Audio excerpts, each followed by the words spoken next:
Gather your materials and follow along to make these cute straws. You only need a few items to complete this craft. I use gold glitter cardstock, pink paper straws, mini pom-poms, a cutting machine or scissors, and my glue gun. I found the outline of a bunny online and cut it out.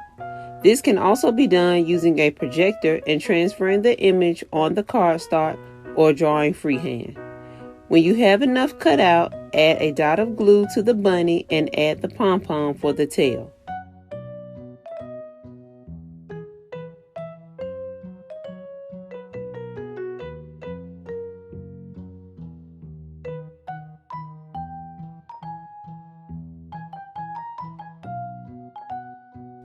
Add another dot of glue to the back and add the straw.